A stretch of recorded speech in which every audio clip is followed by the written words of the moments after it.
Assalamualaikum warahmatullahi wabarakatuh. Nama saya Heldawati, NPM 2021010255, semester 6 kelas HKIE.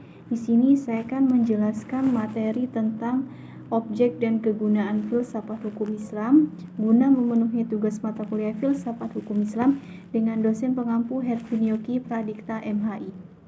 Islam mengacu pada pandangan hukum yang bersifat teologis, artinya hukum Islam itu diciptakan karena ia mempunyai tujuan. Tujuan dari adanya hukum Islam adalah terciptanya kedamaian di dunia dan kebahagiaan di akhirat. Jadi hukum Islam bukan bertujuan meraih kebahagiaan yang fana dan pendek di dunia semata, tetapi juga mengarahkan kebahagiaan yang kekal di akhirat kelak. Inilah yang membedakannya dengan hukum manusia yang menghendaki kedamaian di dunia saja. Tujuan hukum Islam tersebut merupakan manifestasi dan sifat Rahman dan Rahim, Maha Pengasih dan Maha Penyayang Allah kepada semua makhluknya. Rahmatan lil alamin adalah inti syariah atau hukum Islam.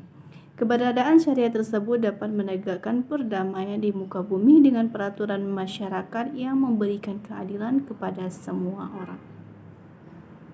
Keadilan sangat mulia di hadapan Tuhan dan sifat adil merupakan jalan menuju takwa setelah iman kepada Allah. Hukum Islam dalam upaya menegakkan itu semua harus siap menghadapi kejadian-kejadian baru yang timbul karena perkembangan masyarakat dan perubahan suasana.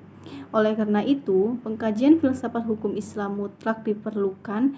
Keberadaan filsafat hukum Islam akan menegakkan hukum Islam dan memberikan jawaban terhadap tantangan zaman dan merupakan hukum terbaik sepanjang zaman bagi semesta alam. Filsafat tasyri'. Filsafat yang memancarkan ahli filsafat hukum Islam, menguatkannya dan memeliharanya. Filsafat ini bertugas membicarakan hakikat dan tujuan penerapan hukum Islam. Filsafat tasyri' terbagi kepada yang pertama, Da'aim al-Ahkam, dasar hukum Islam. Yang kedua, Mabadi al-Ahkam, prinsip-prinsip hukum Islam. Yang ketiga, Usul al-Ahkam, pokok-pokok hukum Islam atau Masyhadir al-Ahkam, sumber-sumber hukum Islam. Yang keempat, Maqasid al-Ahkam, tujuan-tujuan hukum Islam. Yang kelima, Qawaid al-Ahkam, kaidah-kaidah hukum Islam. Yang selanjutnya, filsafat syariah. Filsafat yang diungkapkan dari materi-materi hukum Islam seperti ibadah, muamalah, jinayah, ukubah, dan sebagainya. Filsafat ini bertugas membicarakan hakikat dan rahasia hukum Islam. Termasuk dalam pengembangan filsafat syariah adalah yang pertama, Asrar al-Ahkam, rahasia-rahasia hukum Islam.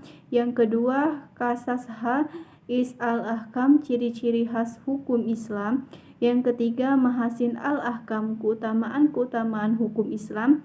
Yang keempat, Tawabi al-Ahkam, karakteristik hukum Islam.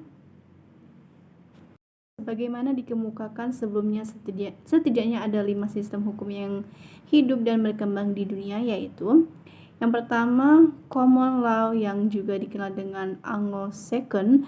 2, civil law atau biasa disebut Eropa kontinental. 3, custom law. 4, hukum Islam. Dan yang kelima, sistem hukum sosialis komunis. Manfaat studi filsafat hukum Islam adalah yang pertama, menjelaskan kajian filsafat hukum Islam akan memberikan pengetahuan hukum Islam secara utuh kepada ahli hukum Islam. Yang kedua, filsafat hukum Islam diperlukan untuk pengkajian secara mendalam terhadap hukum Islam. Yang ketiga, untuk mewujudkan hukum yang berkeadilan yang senantiasa sesuai dengan kondisi zaman. Yang keempat, pengkajian filsafat hukum Islam memungkinkan pemahaman Islam secara menyeluruh dengan ilmu-ilmu agama lainnya. Para ahli usul fikih, sebagaimana ahli filsafat hukum Islam, membagi filsafat hukum Islam kepada 2 rumusan, yaitu yang pertama, filsafat tasyri' dan yang kedua, filsafat syariah. Demikianlah materi yang dapat saya sampaikan. Terima kasih atas perhatiannya. Saya akhiri. Wassalamualaikum warahmatullahi wabarakatuh.